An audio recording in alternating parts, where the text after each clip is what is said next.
구약성경 시편 8편 1절부터 우리 마지막 절까지 한 절씩 우리 교독하도록 하죠. 제가 가진 성경으로 구약성경 807면입니다. 한 절씩 제가 먼저 1절을 봉독합니다. 여호와 우리 주여, 주의 이름이 온 땅에 어찌 그리 아름다운지요, 주의 영광을 하늘 위에 두셨나이다. 주의 대적을 인하여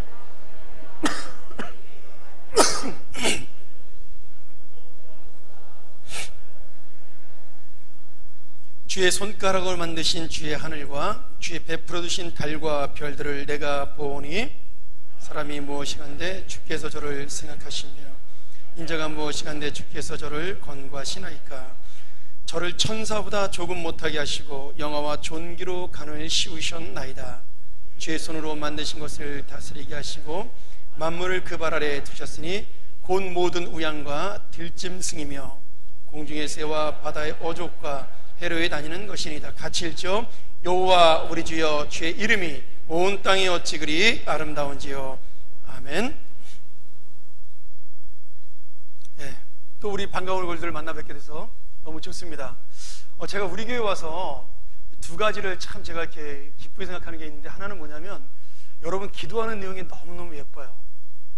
다른 교회에서는 참 듣기 힘든 내용들, 그리고 정말 말씀을 기억하고 이 교회가 나갈 방향들을 제시하는 기도하는 걸 볼 때마다, 우리 오전 기도나 오후 기도나 제가 정말 기도할 때마다 은혜를 많이 받습니다. 저희 평안교회 자랑인 것 같아요. 그 기도를 준비를 열심히 해서 기도하는 거는, 제가 20년 전에도 그때도 장로님들 기도하는 거 보면서 참 은혜 많이 받았거든요. 오래도 하지 아니하고 내용은 정확하고, 근데 여전히 20년 후에는 더 좋은 기도를 하시는 것은 너무나 좋습니다. 또 하나는 찬양대예요. 뭐 어느 팀이 서도 그냥 너무 잘해요. 어떻게 저 작은 숫자에서 이런 소리들이 나오는지 참 너무 감사하고 자랑스럽습니다. 여러분, 이런 좋은 교회 다니시는 걸 감사하시죠? 예, 저도 이런 좋은 교회 오게 된 것을 너무나 감사하게 생각을 합니다. 제가 우리 지난주까지 하나님께서 사람과 어떤 관계에 있는가, 내가 하나님의 창조물로 태어났으면 그럼 나는 하나님과, 나에게 하나님은 어떤 분인가, 내가 하나님과 어떤 관계에 있는가를 배웠죠. 오늘 저희가 배워야 될 내용은, 그러면 하나님께서 우리를 만드신 목적이 무엇인가에 대한 이야기를 우리 지난주에 의해서 조금 더 자세하게 하려고 합니다. 여러분, 하나님과 인간의 관계는 창조자와 피조물의 관계예요. 근데 창조자와 피조물의 관계라면 우리뿐 아니라 모든 그 피조물들, 동물이나 나무나 새들도 다 똑같은 관계죠.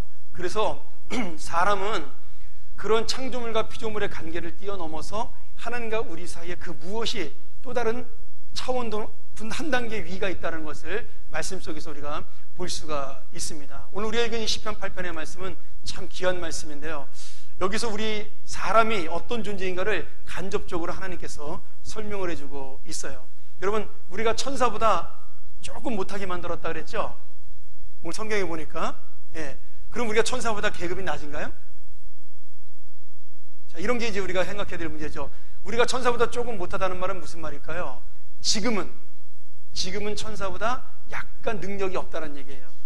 우리가 뭐 천사 가브리엘처럼 하늘을 날아다니면서 하나님 말씀을 전할 수도 없고, 천사 미가엘처럼 우리가 전쟁을 할 수도 없어요. 그러나 지금은 하나님의 그 뜻 때문에 우리가 연약한 인간의 몸을 입고 있어서 천사보다 조금 못한 상태에 있지만, 그러나 내가 하나님의 나라에 들어가는 그 순간에, 하나님의 나라가 우리 땅에 임하는 그 순간에 우리는 천사보다 높은 존재로 올라가게 됩니다. 이미 높은 존재예요. 이미 높은 존재인데 아직 육신적으로는 연약한 겁니다. 그러나 우리가 하늘나라에 가면 그때부터 하나님께서 수종드는 천사들을 우리에게로 보내주시는 겁니다. 그러니까 천사는 누구를 위해 만드신 거예요? 첫 번째는 하나님을 만드셨고, 두 번째는 우리를 수종들게 하기 위해서 만드신 거예요. 우리가 얼마나 위대한 존재예요. 다른 피조물과 우리와의 관계는 완전히 차원이 다른 문제라는 거죠.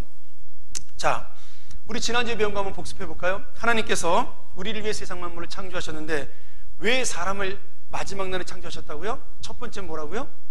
모든 것을 준비시킨 다음에, 편하게 살 수 있도록 모든 것을 준비한 다음에 우리를 창조하신 거예요. 우리 보고 만들라 그러지 않았어요. 야, 네가 호랑이 만들어, 네가 토끼 만들어, 네가 나무 심어, 그렇게 말씀하지 않았습니다. 하나님께서 모든 것을 준비해 놓으신 다음에 우리를 만드신 거예요. 그러니까 우리는, 다른 피조물들은 다 하나님만을 위해서 만들어졌죠. 그렇죠? 우리도 마찬가지죠. 그런데 그 하나님만을 위해서 만든 피조물들이 우리들을 위해서도 만들어졌다는 겁니다.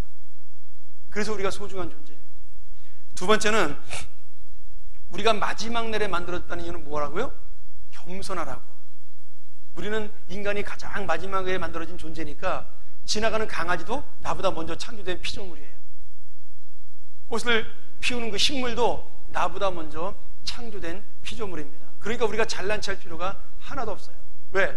모든 것이 나보다 더 뛰어나고 나보다 앞선 인생의 선배예요. 우리가 자연을 보고 배울 수 있어야 되고, 자연을 보고 머리를 숙일 수가 있어야 됩니다. 놀라운 것은 그 모든 자연의 존재가 누구를 위해 만들어졌다고요? 우리를 위해 만들어졌다는 겁니다. 그러니 새들이 노래하는 걸 보면서 뭘 느껴야 돼요? 아, 하나님이 나를 위해서 저 새들을 만드셨구나. 그리고 아름다운 산을 보면서, 제가 지난번에 왔을 때 한번 그 내장산에 갔었는데, 놀러 간 건 아니고 정읍에 설교하러 갔다가 온 김에 내장산이, 난 정읍이 내장산 바로 옆에 붙어있는지 몰랐거든요. 갔는데 그냥 단풍이 뭐 그냥 얼마나 아름답게 피었는지요. 그거 누구 위해서 만들었어요? 우리 위해서 만드신 거예요. 우리 위해서. 우리가 이 자연을 보고 실컷 즐길 수가 있어야 됩니다. 그러나 그 모든 자연들이 나보다 먼저 창조되었다는 것은 내가 그들 앞에 겸손하라는 말씀이에요. 이걸 제가 뭐라고 표현했어요? 사랑받는 자, 특별하게 기함을 받는 자는 더더욱 겸손해야 된다, 그렇게 표현했죠. 예. 대부분의 사람들은 사랑받으면 교만해져요. 특별한 대접을 받으면 그 사람은 자기 스스로가 높아지려고 합니다. 나 예수 믿는 사람들은 반대예요. 내가 사랑받을수록, 내가 귀하게 클수록 더 겸손해지는 것이 예수 믿는 사람의 존재입니다. 그리고 지난주에 제가 설명 안 드렸지만 시간이 없어서 세 번째로 인간을 마지막으로 창조하신 이유는 뭐냐면, 이것을 우리가 한문으로 좀 어려운 용어 한번 쓸까요? 제가 미국에서는 한문을 못 써가지고 좀 조미 쓰셨는데, 활용정점이라는 겁니다. 활용정점. 예전에 중국에서 용을 그렸는데 그 화가가 용의 눈동자를 안 찍었어요. 그랬더니 사람들이 물어봤잖아요. 왜 눈동자를 안 찍느냐? 그랬더니 화가가 뭐라 그래요? 그 용의 눈동자를 찍으면 용이 완성되어서 눈이 생기니까 자기가 날아가 버린다. 그래서 에이, 거짓말하지 마라, 무슨 그런 말이 있냐. 그래서 화가가 그 붓으로 그 용의 눈을 찍었더니 정말로 그 용이 날아갔죠. 네. 물론 전설입니다. 네. 이런 거를 속된 말로 뻥이라 그런 거예요. 뻥.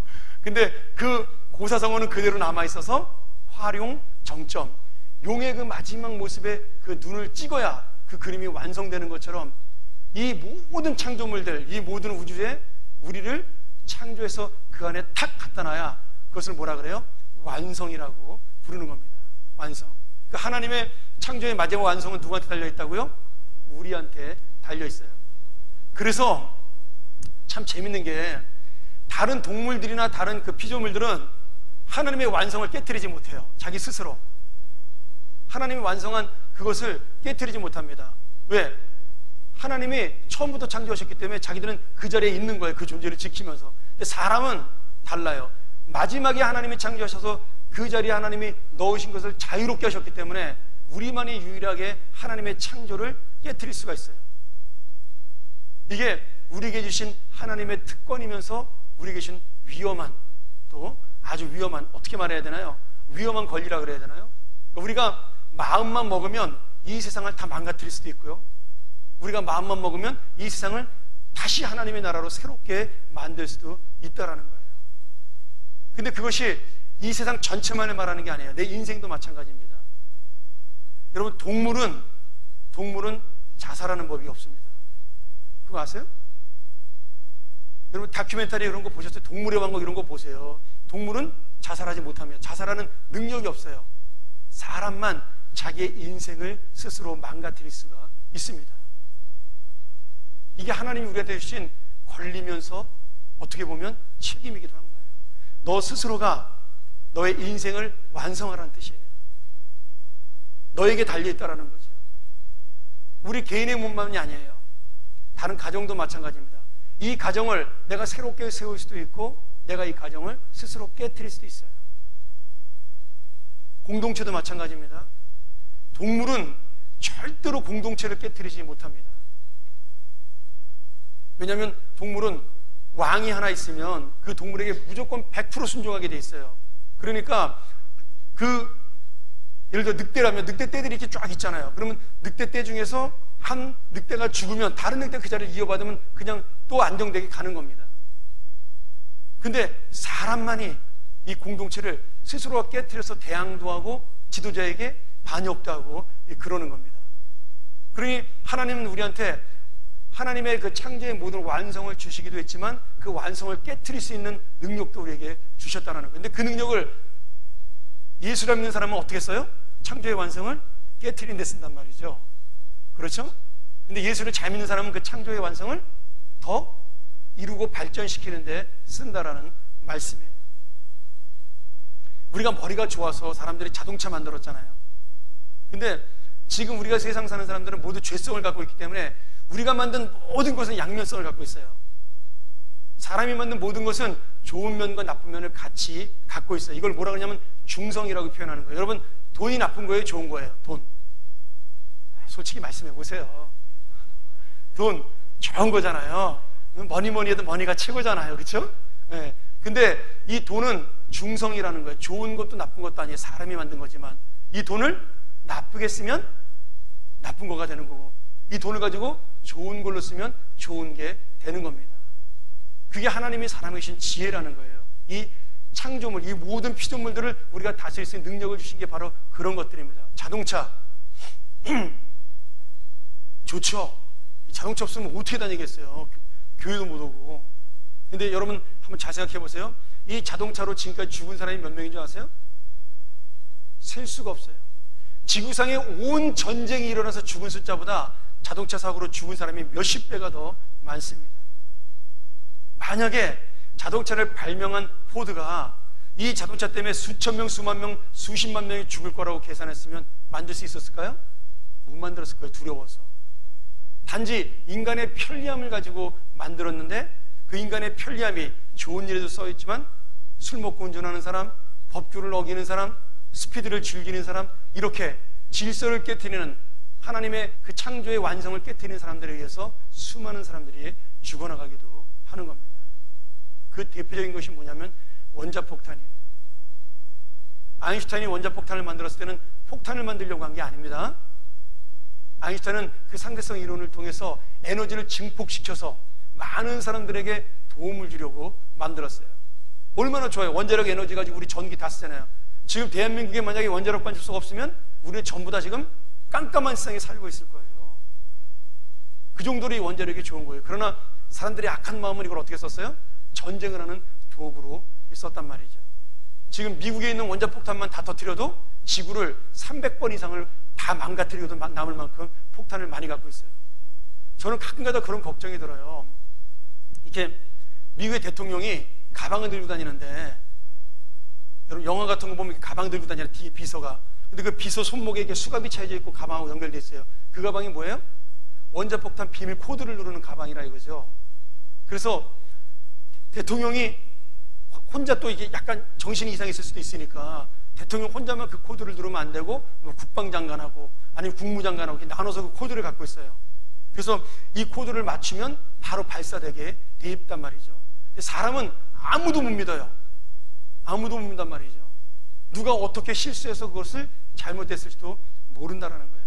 이제 그런 것들이 영화로 나오는 게 뭐 한국에서 유행했던 드라마 24hour 24시라는 영화 드라마든지 아니면 테러범들이 나타나는 영화라는 거예요. 근데 그게 여러분 실제예요. 장난이 아니고 영화가 아니라, 만약에 대통령이나 그 국무장관이나 아니면 국방장관이 아니면 그 육군참모총장이나 그런 사람들이 이 코드의 비밀을 알고 있는 네 사람이 자기들끼리 맘먹으면 누르면 끝나는 거예요. 번호 누르고.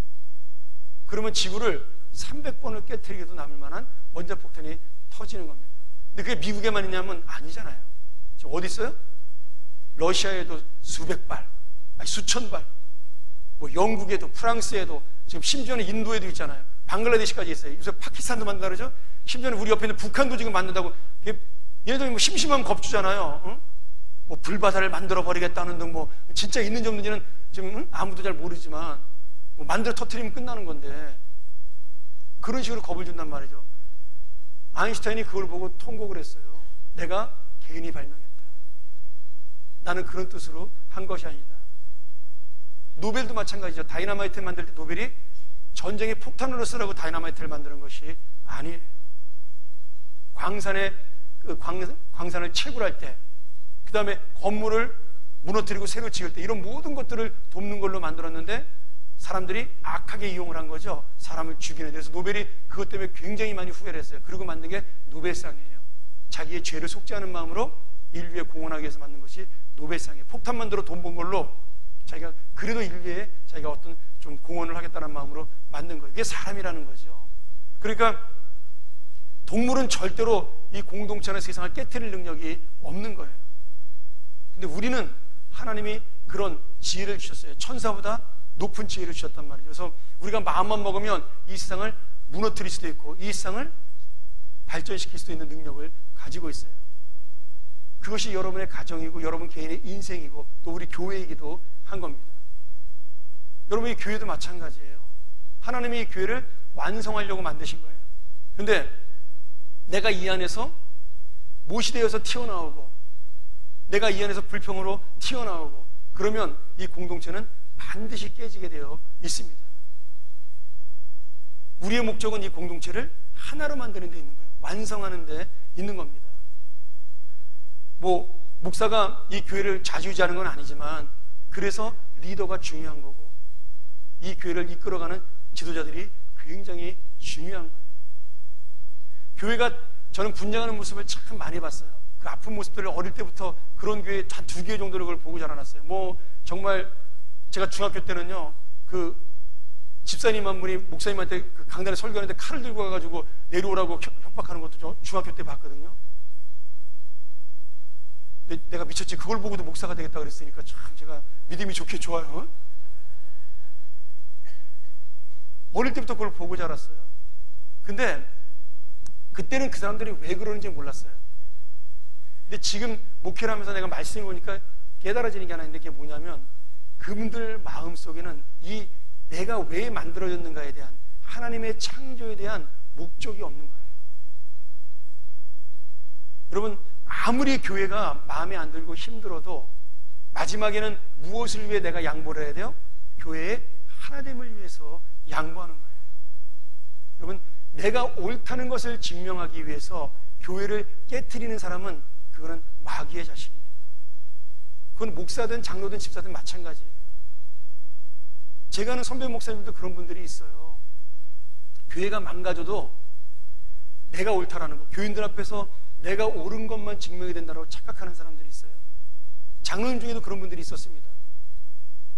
뭐 우리 교회 얘기는 아니지만 교인들은 다 교회를 떠나고 교회가 문 닫게 생겼는데 그런데 내가 한 것이 옳다라는 게 증명되기만을 원하는 게 자기들의 소원이에요. 교회는 망가져도 괜찮아요. 하나님이 그분들을 왜 세우셨어요? 이 교회를 완성하기 위해 세우신 거예요. 깨트리기 위해 세우신 것이 아니에요. 내가 아무리 옳아도 내가 아무리 바른 생각을 가지고 있어도 그 바른 생각이 밖으로 나가서 그것이 돌멩이가 되고 칼이 되어서 다른 것을 충돌을 일으킬 때 하나님은 그것을 포기하라고 말씀하십니다. 여러분 제가 누누이 하는 말이에요. 이거는 제가 우리 교회에서 목회하는 한 평생 동안 해야 될 말인지도 모르겠어요. 예수님은 자기의 옳음을 증명하기 위해 이 땅에 오신 것이 아닙니다. 예수님은 왜 오셨어요? 이 땅에 희생하러 오셨어요. 죽으러 오셨어요. 예수님이 옳다는 사실을 예수님은 논쟁하지 않았어요. 주장하지 않았어요. 어떻게 하셨어요? 죽으셨어요. 죽음으로 자기의 옳음을 증명하셨어요. 여러분 예수님이 논쟁을 통해서 사람을 바꿨나요? 못 바꿨어요. 바리새인들하고 예수님은 논쟁해가지고 예수님이 옳아요. 성경에 보니까 예수님이 맞아요. 그런데 그 사람들의 마음이 바뀌던가요? 안 바뀌어요. 그런데 그 사람들 마음속에 예수 그리스도가 죽는 모습을 바라보면서 그 얼음장 같았던 로마 군인들의 마음이 녹았고 백부장의 마음이 녹았단 말이죠. 저 사람은 진정 하나님의 아들이었도다. 여러분 교회는 희생으로 완성되는 겁니다. 교회는 헌신으로 완성되는 거예요. 오름과 주장으로 완성되는 것이 아니에요. 하나님 나라는 그렇게 완성이 돼가는 겁니다. 그러니까 예수님이 가신 길만 생각하면 돼요. 예수님이 이 상황에서 어떻게 했을까? 예수님이 마음속에 정말 저희 인간들, 내가 정말 다 쓸어버리고 싶은 인간들을 바라보고 있으면서 예수님이 저들을 어떻게 하셨을까를 생각해보면 우리가 움직여야 될 길도 결정이 되는 거죠. 여러분, 이 마음을 놓치지 않고 살면 교회가 어렵고 힘들 때 이겨나갈 수가 있습니다. 세상에 안 싸우는 교회는 지구상에 없어요. 완전한 교회는 아무 교회도 없습니다. 세상에 그런 교회는 천국 가에만 있어요. 목사님이 아무리 훌륭하고 교인들이 아무리 착해도 그 교회 내 분쟁이 있고 다툼이 있고 그 다음에 서로 높아지려는 마음이 있습니다. 사도 바울이 세운 교회도 그랬잖아요. 그 위대한 사도 바울이 세운 교회도. 근데 그것을 이겨나가는 방법이 뭐라는 거예요? 누군가는 그 일을 위해서 희생하면 된다라는 거예요. 그것이 하나님이 우리를 창조하신 목적이에요. 우리를 통해 완성하고 싶은 목적입니다. 아담이 에덴 동산에서 실패한 이유가 뭐예요? 자기가 그 에덴 동산을 희생하려는 것이 아니라 에덴 동산을 위해서 그 에덴 동산을 차지하려고 했기 때문입니다. 잘 생각해 보세요. 하나님이 이미 에덴 동산을 주셨어요. 그렇죠? 그런데 그 하나님이 주신 그 권리까지도 자기가 갖고 싶었어요. 그래서 선악과를 따먹었죠. 그래서 하나님께 죄를 진 거예요. 근데 만약에 하나님 주신 것을 감사해서 그 에덴 동산을 위해 희생하기로 마음먹었다면 절대로 선악과를 따먹을 일은 없었겠죠. 그러니 에덴 동산도 결국은 이 희생의 문제 때문에 문제가 있어진 겁니다. 우리 마음속에 전부 다 마찬가지예요. 여러분, 아무리 착한 사람도 불평불만 다 있습니다. 나도 성깔 있고 벨이 있는데 나도 사람인데 왜 안쪽에서 이게 욱하고 올라오는 마음이 없겠어요?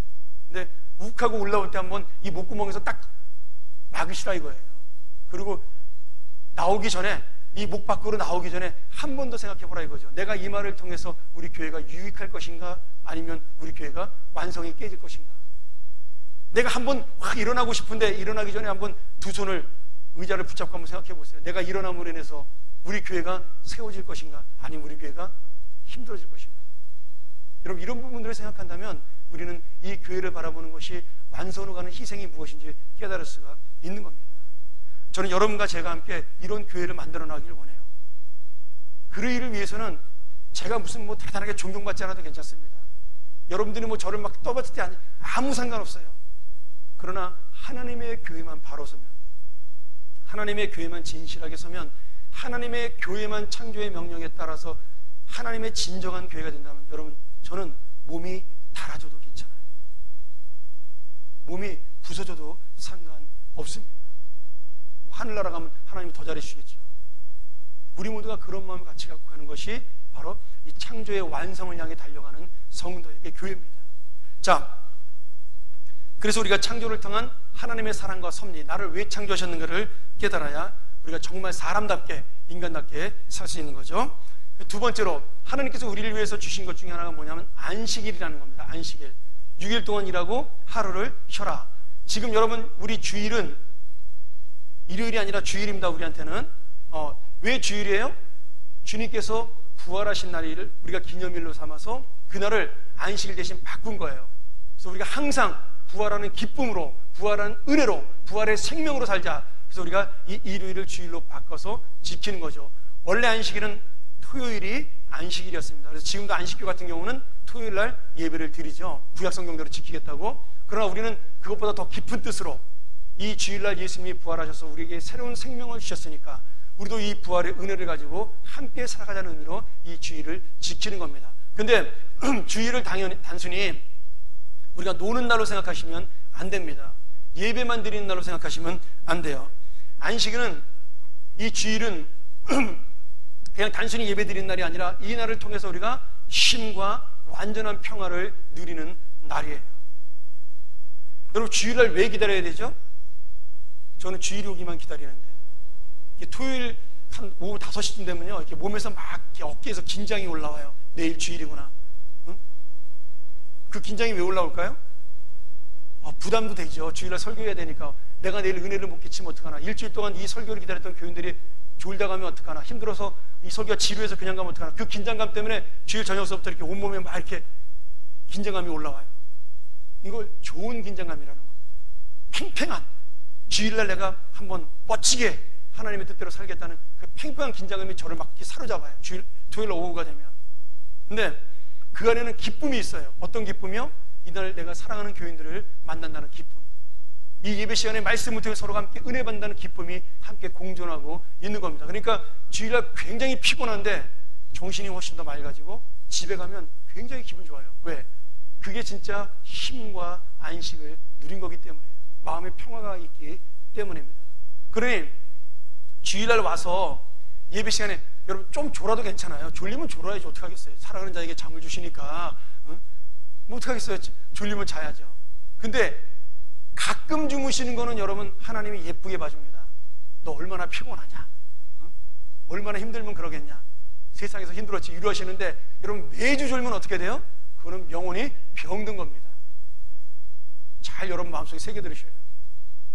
가끔 졸면 사랑받지만 매주 졸면 하나님한테 혼납니다. 이 기쁜 날에 넌 졸고 있냐? 하나님은 그러실 거예요. 우리가 이 주일날 정말 마음속에 기쁨과 평화를 얻는 날이 돼야 됩니다. 그래서 이 주일날 힘을 가지고 월요일서부터 토요일까지 내가 열심히 살아가는 거예요. 이 주일날 은혜 받은 게 있어야 월요일에서 토요일까지 기쁨으로 살아갈 수가 있는 겁니다. 그러니까 주일날이 얼마나 중요한 날인지 아시겠죠? 뭐 모든 7일이 다 중요하지만 주일날이 중요한 이유는 그 6일을 지탱해주는 영적인 능력을 받는 날이기 때문에 더 그렇습니다. 이날 우리가 힘을 얻고 이날 평화를 얻고 이날 기쁨을 얻어야 내가 집에 돌아가서 정말 힘이 나요. 교회가 어려우면 여러분 6일 동안 힘듭니다. 그거 아세요? 내가 왜 이렇게 힘들지? 내가 아무것도 주일날 가서 한 거 없는데. 근데 왜 힘들어요? 주일날 은혜 못 받으면 힘들어요. 여러분 예수 믿는 사람들은요 주일날 재미가 없으면 일주일이 재미가 없어요. 일주일이 뭐가 안 풀려요. 이거는 저의 고백이 아니라 모든 교인들이 경험했던 고백이에요. 힘들었던 교회, 주일날 가면 그냥 이렇게 마찰하고 싸우고 서로 드글드글했던 그런 교회에 있던 교인들이 그런 얘기를 해요. 제가 있던 교회 오셔가지고 목사님 교회 가서 재미가 없으니까 일주일 동안 사업도 안 돼요. 그 말이 맞아요 틀려요? 맞아요. 왜? 하나님께서 우리를 이 하루를 주셨기 때문에 이 하루를 우리가 온전하게 보내지 않으면 정말 참된 평화와 마음의 기쁨을 얻지 못하면 6일 동안 힘들게 만든 것이 하나님의 법칙입니다. 이게 안식이라는 거예요. 그런데 우리는 이런 안식을 가지는데 그러면 이 안식을 가지고 우리가 나가서 어떻게 살아야 되느냐? 다른 사람들에게 안식을 주는 삶으로 나가야 됩니다. 이게 안식년과 희년의 정신이에요. 나만 안 시켜? 나만 신나. 나는 맨날 일주일 내내 신나. 근데 내 직원은, 우리 가족은, 나와 함께하는 사람들은 맨날 일주일 동안 죽을 상이에요. 그러면 하나님의 안식은 우리한테만 임하는 것이 아니라 온 우주에 임하는 것이 하나님의 법칙이에요. 하나님의 통치인데 내가 그 하나님의 통치를 이루기 위해서, 하나님의 나라를 이루기 위해서 그 안식을 다른 사람들에게 나누어 줘야 되는 겁니다. 자, 그래서 제가 썼죠. 1번, 열심히 일한 자가 잘 쉴 수 있다. 안식을 얻을 수 있다. 뭐 텔레비 광고 옛날에 그런 거 했잖아요. 6일 동안 열심히 일한 자요. 뭐 이렇게 자동차 선전하면서 나가라고. 그거 다 거짓말입니다. 그런데 나간다고 쉬는 게 아니에요. 진짜로 하나님 앞에 열심히 일한 자가 잘 쉴 수 있는 은혜를 얻습니다. 두 번째는 욕심 부리지 않아야 잘 쉴 수 있어요. 이거는 당연한 거죠. 예, 주일날 내가 돈의 욕심을 버려야 주일날 쉴 수가 있습니다. 주일날 쉴 수가 있어요. 제가 미국에서 목회하면서 굉장히 어려운 이야기를 한번 교인들에게 한 적이 있어요. 어떤 이야기냐면, 여러분 원래 미국은 주일날 장사를 안 했었습니다. 20년 전만 하더라도, 제가 유학 가기 전에 한 20년 전만 하더라도 그 80년대 초반에 이민 오신 분들, 70년대에 오신 분들이 그래요. 주일날을 미국 사람들은 다 문을 닫았대요. 그래가지고 주일날 교회 아니면 밥을 먹을 데가 없었대요. 그래서 교회 왔대요. 그러니까 미국은 청교도의 신앙을 갖고 있으니까 예수를 믿든 안 믿든 주일날 다 하셨대요. 근데 이게 90년대 들어오면서 동양계 사람들이 많이 이민을 오기 시작을 하면서 깨지기 시작을 했대요. 동양 사람들은 악착 같잖아요. 여러분 한국 사람만 악착 같은 거 아니에요. 중국 사람들, 베트남 사람들 우리보다 더 악착 같아요. 일하는 게요. 그러니까 이 사람들은 주일날 쉬질 않아. 식당도 다 문 엽니다. 슈퍼마켓도 다 문 열어요. 네일 가게도 다 문 열어요. 그러니까 그 주변에 있던 가게들이, 미국 가게들이 어떻게 되겠어요? 주일날 문 안 열면 장사가 안 되게 생겼으니까 자기들도 문을 열게 됐어요. 그러니까 주일날 온 미국이 다 문 여는 주일이 돼버리고 말았어요. 근데 제가 이제 미국의 어떤 목사님을 만났는데 그 목사님이 굉장히 유명하신 분인데 미국에서 그런 호소를 하시더라고요. 여러분, 우리나라가 언제부터 이 안식일의 정신 그리고 이 쉼의 정신을 잊어버렸습니까? 우리가 지금 돈에 지고 있는 겁니다.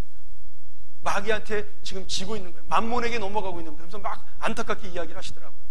저도 그 말씀 듣고 너무 안타까워 주일날 교회에서 그런 설교를 한번 했어요. 여러분, 하나님께 맡기고 하나님께 믿고 우리 한번 문 한번 닫아보자. 근데 참 이게 어려운 게 주일날 하루 장사가 3일치 장사보다 더 많아요, 양이. 그러니 그걸 놓치는 거는 너무너무 아까운 거예요. 근데 제 설교를 듣고 우리 교인이 은혜 받은 게 아니라 다른 교인이 제 CD를 듣고 은혜 받았어요. 그분이 문을 닫았어요. 도나스 가게 하는 분인데 한 번은 만났는데 그분이 그 얘기를 하시더라고요. 제가 목사님 말씀 듣고 문을 닫습니다. 하루에 200만 원이 날아가는 거예요. 문을 닫으면. 그러면 여러분 4주를 계산하면 한 달에 800만 원이 그냥 날아가는 거죠, 허공에. 근데 이분이 문을 닫으면서 그런 생각을 했다는 거죠. 하나님, 제가 말씀에 은혜 받고 말씀대로 살기 위해서 문을 닫습니다. 그러니까 하나님이 역사하셔서 토요일날 더블로 돈을 벌게 하든지 월요일날 2배로 돈을 벌게 해주세요.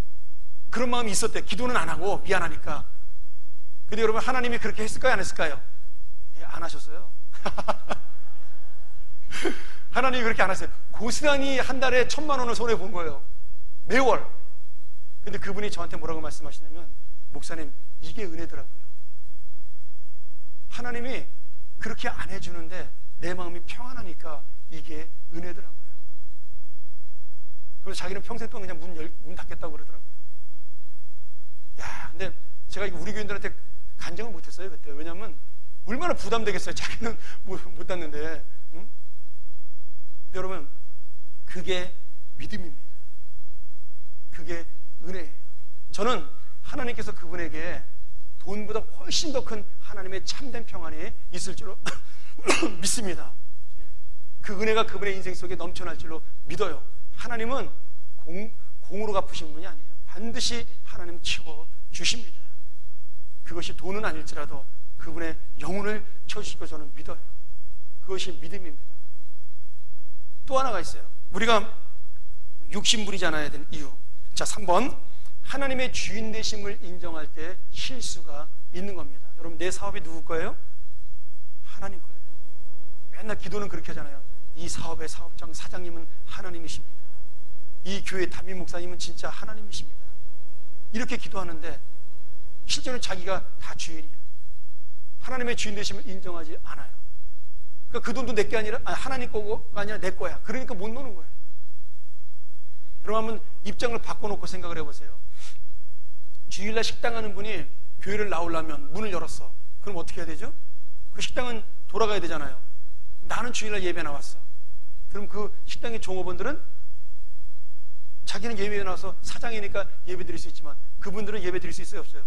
못 드려요. 여러분, 내 욕심 때문에 나는 하나님을 섬긴다고 나오지만 나 때문에 다른 사람들이 주의를 못 지킬 수가 있다는 거예요. 여러분, 이런 부분들까지 생각해야, 이런 면까지 생각해야 우리가 하나님 앞에서 내가 온전한 그리스도로 살 수가 있는 겁니다. 내 신앙만 중요한 게 아니거든요. 물론 사회가 다변화되었기 때문에 주의를 못 지키는 직업도 많아요. 병원에 다실 수는 없잖아요. 약국이 다실 수는 없잖아요. 그렇죠? 그런 것들은 어쩔 수가 없어요. 뭐 주일날 하나님도 사람이 구덩이에 빠지면 구하라 그러셨으니까. 그러나 우리가 되도록이면 주일날은 예배드리고 쉬는 것으로, 가족들과 함께하는 것으로 보내는 것이 하나님의 뜻입니다. 자, 마지막 네 번째로, 안식일의 의미는 믿음으로 내가 새 힘을 얻기 때문에 쉴 수가 있는 겁니다. 말씀을 통해서, 예배를 통해서 믿음으로 새 힘을 얻는 거예요.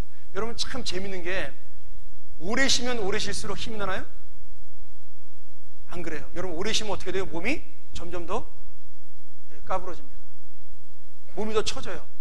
왜 그래요? 그 그 안에는 성령의 능력이 없기 때문에 그렇습니다. 여러분, 참된 안식은 새롭게 재충전되는 거예요. 리크리에이션이에요. 재창조가 되는 겁니다. 근데 예배를 드리면 시간 낭비하는 것 같고 힘든 것처럼 보이는데, 왜 딱딱한 의자에 와가지고 내가 졸고 있어야 돼? 침대 가서 편히 자지. 예배 나와서 조는 것도 은혜예요. 여러분, 진짜 졸고 싶으면 침대에서 소파에서 자지 왜 이 딱딱한 의자에 와서 주무시겠어요? 불편하게. 근데 이 불편함을 무릅쓰고 내가 예배에 나왔는데 내가 돌아갔더니 이상하게 기운나더라 이거죠. 이상하게 더 피곤하지 않더라 이거죠. 그게 예배의 은혜입니다. 예배의 능력이에요. 그게 말씀의 능력입니다. 쉰다고 해서, 논다고 해서 여러분 힘을 얻는 것이 아니라는 거죠. 그러니까 우리가 안식의 의미를 잘 알아야 하나님의 천국의 평화, 천국의 힘을 누릴 수가 있는 겁니다. 우리에게 안식을 주신 마지막 목적이 뭐냐면 천국에서 이미 누릴 그 평화와 안식과 기쁨을 여기서 맛보기로 보여주는 거예요. 내가 이 설교했더니 어떤 어린애가 물어보더라고요. 중학생이가, 목사님 맨날 천국 가서 예배드리면 지겹잖아요. 맨날 하나님만 찬양하면 얼마나 지겨워요. 그 말 들으니까 일리가 있어요. 그렇죠? 예배 4시간 5시간 들으면 지겹잖아요. 근데 천국은 그런 예배가 아니라는 거예요. 우리 예배는 맛보기니까 오래 드리면 지루할 수 있고 좋을 수도 있고 힘들 수도 있지만, 천국의 예배는 완전한 예배이기 때문에 온전히 기쁨만 있고 우리에게 소망만 있고 영원한 안식만 있는 것이 천국의 예배입니다. 그 예배를 우리가 맛보기로 주일날 여기서 맛보는 거예요. 그럼 맛만 보면 어떡하겠어요? 진짜로 들어가야죠. 우리가 그 참된 예배에 들어가기 위한 준비 작업을 주일날 하는 겁니다. 그러니까 꼭 여러분 안식일날 놓치지 마시고 이 주일날 예배 죽어도 지켜야 됩니다. 이 주일은 죽어도 사수해야 돼요. 자, 3번, 하나님께서는 우리를 하나님의 형상으로 창조하셨다. 조금 빨리 가죠. 여러분, 하나님께서 인간을 당신의 형상대로 창조하셨다는 사실은 우리 인간만이, 사람만이 하나님과 특별한 관계에 있다는 걸 보여주는 거예요. 동물은 하나님의 형상대로 창조하지 않았어요. 우리가 다른 동물들은 야 그냥 만들어줘 그럼 생겼어요. 호랑이 만들어줘 그럼 호랑이가 생겼어요. 근데 우리는 어떻게 했어요? 흙으로 만드신 다음에 코에다가 하나님의 생기를 불어넣으셨어요. 이 코에 생기를 불어넣었다는 영이 그 원문의 의미가 하나님의 영, 르하우, 하나님의 영이 내 코 속으로 들어갔다는 거예요. 그러니까 그 영혼이 어떤 영혼이에요? 하나님의 이미지를 가진, 하나님의 능력을 가진 그 영혼이 내 안에 들어가서 사람이 된 겁니다. 그게 생기라는 거예요. 다른 짐승들이 사는 것과 우리는 다른 겁니다. 우리 안에 뭐가 있어요? 하나님의 영, 하나님의 생기가 들어있는 거죠. 그래서 우리는 생각도 다르고 행동하는 것도 다른 거예요. 자,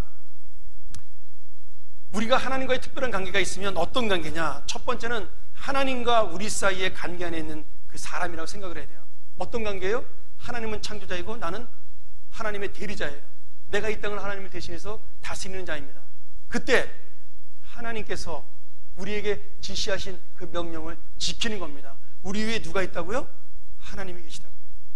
여러분, 예전에 여자들이 이렇게 머리에 못 쓰고 예배 드렸잖아요. 요새 그 성당 가면 지금도 그렇게 하죠. 그게 왜 쓰는 줄 아세요? 모르고 쓰면 안 된다 이거죠. 모르고 쓰면. 이 머리 위에다 뭘 얹어놓는 것은 원래 초대교회 때 유행했던 겁니다. 그 이유는 내 머리 위에 누가 있어요? 남자가 있다는 걸 보여주기 위함입니다. 여자도 기분 나빠하지 마세요. 창조 질서를 이야기하고 있는 겁니다. 여자가 머리 위에 뭘 쓰고 예배 드리는 것은 예전에는 다 그렇게 예배 드렸거든요. 그것은 내 위에 나를 다스리는 남자가 있다는 증거예요. 그럼 남자는요? 남자는 맨머리잖아요. 근데 머리카락이 있잖아요. 그러니까 내 머리 위에 누가 있어요? 하나님이 계시다는 거예요. 그것이 우리와 하나님과의 관계예요. 하나님이 모든 걸 마음대로 하라 그랬지만 선악과 따먹지 말라 그랬다? 그 이유가 뭐라고요? 내가 있다. 나 하나님이 너희의 통치자라는 사실을 보여주기 위한 거라고 제가 지난주에 말씀드렸죠. 그거예요. 그러니까 하나님과 우리의 관계는 너무나 좋은 관계고 우리가 모든 것을 할 수 있지만 단 하나 잊지 말아야 될 것, 하나님이 우리 위에 있다는 사실을 놓치시면 안 됩니다. 이거 놓치면 그때부터 막 가는 인생이 되는 거예요. 아무리 많이 배워도, 아무리 성공해도, 아무리 높은 지위에 있어도 하나님이 내 위에 있다는 사실을 놓치는 그 순간에 그 사람은 죄악의 나락으로 떨어집니다. 두 번째로 인간들끼리의 관계예요. 우리는 하나님의 형상으로 만들어졌기 때문에 함께하는 존재입니다. 어떻게 함께해요? 그 사람의 아픔을 이해하고 내가 하나님의 마음으로 그 사람의 고통을 이해하고 그래서 그 사람과 하나가 되는 겁니다. 그래서 우리는 이걸 뭐라고 불러요? 공동체라고 부릅니다. 공동체. 가족 공동체, 교회 공동체. 그 공동체는 그냥 모여서 밥 먹는 게 공동체 아닙니다. 이스라엘은 밥 먹는 게 굉장히 중요해요. 이스라엘 사람들은 1년을 공부를 해야 밥을 같이 먹을 수가 있어요. 야, 진짜 더럽고 치사해서 내가 밥 한 번 같이 먹으려면 1년 동안 성경을 배워야 돼. 그 이스라엘 사람한테요. 그게 가족 공동체. 왜? 그들은 밥을 먹는 거를 뭐라고 생각해요? 한 형제와 자매가 되었다고 인정을 하는 거예요. 근데 우리는 이미 예수 그리스도의 피로 그 모든 것을 다 깨뜨리고 이미 주님의 은혜로 가족 공동체가 되었어요. 그 말은 뭐예요? 그 가족이란 말 속에는 우리가 함께 가는 존재라는 거예요. 함께 가는 존재. 이걸 놓치면 질투도 하게 되고 내가 미워도 하게 되고 시기도 하게 되는 겁니다. 여러분, 내 아들이 잘 돼. 기뻐요? 아니면 슬퍼요? 시기심 나나요? 아니에요. 자랑스럽잖아요. 자랑스럽잖아요. 아닌가요? 사촌이 눈 삼으면 배 아프니까 안 그런가요? 우리가 그런 의미에서 가족을 바라봐야 된다는 거예요. 가족이 잘 되면 즐거워요? 나빠요? 즐겁잖아요. 신나잖아요. 여러분, 그런 마음이 아니라면 회개하셔야 돼요. 내 동생이 갑자기 이번에 아파트 좋은 거 하나 샀대. 아유, 배 아파. 예수 믿는 사람 아닙니다. 진짜 가족은 그때 내일처럼 즐거워야 돼요. 야, 나는 아직도 전세집 사는데 그래도 내 동생이 집을 샀대. 할렐루야. 이것이 믿음이죠. 하나님 우리가 그렇게 살기를 원하시는 거예요. 교회에서도 마찬가지죠. 안에서도 나보다 인정받고 나보다 더 대접받고 나보다 존경받는 사람이 있으면 그분을 나도 존경하는 거예요. 더 사랑하는 겁니다. 야, 저분 진짜 좋은 분이야. 인정하는 겁니다. 그게 교회 공동체예요. 지가 언제부터 잘났다고 말이야. 응? 이러면 안 돼. 이건 교회가 아닙니다. 제가 아는 집사님이 자기는 한국에 절대 안 간다 했어요. 왜요? 그랬더니 한국은 이렇게 밟고 올라서야만 성공할 수 있는 세상이라 이거죠. 근데 제가 그 말을 듣고 맞는 말이기도 하지만 틀리는 말이기도 한 거예요. 우리가 그런 세상을 바꾸려고 예수를 믿는 겁니다. 밟고 올라가는 게 아니라 어떻게 올라가요? 같이 손잡고 올라가는 세상을 만들기 위해 이 땅을 살아가는 겁니다. 근데 예수 믿으면서도 내미는 손도 거절하는 사람도 많아요. 이게 제일 가슴 아픈 일이에요. 하나님의 아들이라고 딸이라고 부르면서 기도는 뜨겁게 열심히 하면서 저 사람이 내미는 손도 뿌리치는 사람도 있어요. 여러분, 하나님이 얼마나 아파하는지 몰라요. 하나님이 얼마나 그것 때문에 상심하시는지 모릅니다. 성령을 근심케 하는 가장 큰 죄 중에 하나가 바로 내가 형제를 미워하고 자매를 미워하는 죄예요. 내 마음에 안 들어도 그를 받아들이는 것이 예수 그리스도의 은혜고 가족입니다. 한번 생각해 보세요. 예수님이 여러분이 이뻐서 받아들였겠어요? 죄송합니다. 저를 얘기하죠. 제가 이뻐서 하나님이 저를 하나님의 자녀로 삼으셨겠어요? 천만의 말씀이에요. 뭐가 이쁘겠어요? 뭐가 아름답겠어요? 틈만 나면 자기 뜻대로 살려고 그러고 제가 얼마나 뺀질거리고 목사 날라고 요리 도망 다니고 조리 도망 다니고 응? 하나님이 그렇게 은혜 부어줬는데 어떻게든지 돈 벌어가지고 내가 나중에 늙어서 할게요. 제가 하나님한테 얼마나 많이 그랬는데 내가 늙어서 교회 멋지게 하나 차려가지고 떼돈 벌어가지고 그냥 떳떳하고 당당하게 목회 한번 해볼게요. 제가 20대 때 그러면서 살았던 사람이에요. 하나님이 뭐가 이쁘다고 저 같은 사람을 목회자로 세우셨겠어요? 이뻐서 세운 게 아니죠. 불쌍하고 사랑해서 세운 거예요. 불쌍하고 사랑해서. 저놈 저거 내가 사랑 안 하면 저거 어디 가서 인간 대접받고 살겠나. 그래서 하나님이 저를 붙들으신 거예요. 우리 마누라가 그래서 저랑 결혼했다고 맨날 그러긴 하는데 저거 누가 저거 데려갈까 걱정돼서 저를 데려가 줬다 그러더라고요. 감사하죠. 여러분, 그게 사랑이라 이거예요. 그 불쌍한 마음이 사랑이에요. 하나님이 우리한테 가지셨던 마음이에요. 나같이 못돼 먹은 인생을 하나님이 왜 구원하셨겠어요? 불쌍해서 구원해 준 거잖아요. 나한테는 왜 그 긍휼의 마음이, 불쌍한 마음이 없는 거예요? 우리가 함께 가는 겁니다. 함께. 그 다음에 세상과의 관계 속에 있는 사람이에요. 조금 시간이 많이 갔지만 한 5분만 더 하죠. 어떤 관계 속에 있어요? 이 세상을, 하나님이 만드신 아름다운 세상을 내가 더 아름답게 만들어야 될 의무가 있는 겁니다. 이거는 발전과 성숙의 관계죠. 그래서 우리 예수 믿는 사람들은 어떻게 해야 돼요? 쓰레기 분리수거 잘해야 됩니다. 아, 힘들어 죽겠어요. 요새 제가 아주 안 하다 하려니까. 미국은 이렇게 쓰레기를 분리해 놓잖아요. 그럼 지네가 합쳐버려. 쓰레기 치우는 사람이 귀찮으니까. 여기 오니까 뭐 음식물 쓰레기 뭐 용기마다 보고 확인해야 되고 너무 귀찮더라고요. 근데 그게 하나님의 뜻이에요. 이 땅을 하나님의 나라로 만드는 거예요. 이 아름다운 우주와 이 아름다운 세상을. 저는 처음에 한국 와가지고 너무 맨날 흐려가지고, 야, 한국은 날씨가 맨날 흐린가 보다, 이렇게 맑은 날이 없냐. 그래서 그 흐린 게 아니라 뭐예요? 스모그더라고, 스모그. 한번 비가 그냥 엄청나게 왔는데 그 다음날 깨끗하더라고요. 그냥 남산까지 보이더라고요. 얼마나 잘 보이는지, 제가 가을에 왔을 때. 그거 다 우리의 죄의 결과입니다. 우리 욕심의 결과예요. 그것을 우리가 막아야 돼요. 자연을 보호하고 환경을 파괴하지 않는 것, 그것이 하나님의 뜻입니다. 거창하게 여러분 뭐 예수 믿는 게 뭐냐? 그게 바로 예수 잘 믿는 거예요.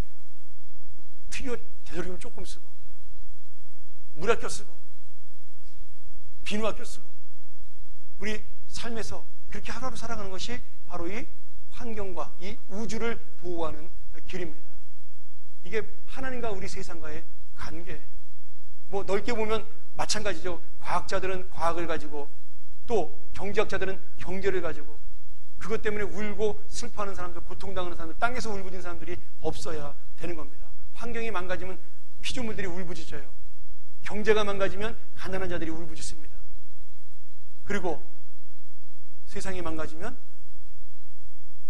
약한 사람들이 울부짖어요. 그럼 그 땅이 어떤 땅이 되는 거예요? 그게 소돔과 고모라 땅입니다. 하나님이 소돔과 고모라 땅을 왜 멸망시켰어요? 동성연애 때문에 멸망시킨 거 아닙니다. 그거는 극히 일부분이에요. 소돔과 고모라가 멸망하는 원인은 땅에서 그 피에 울부짖는 소리가 내 귀에 들렸다라고 하나님께서 말씀하셨어요.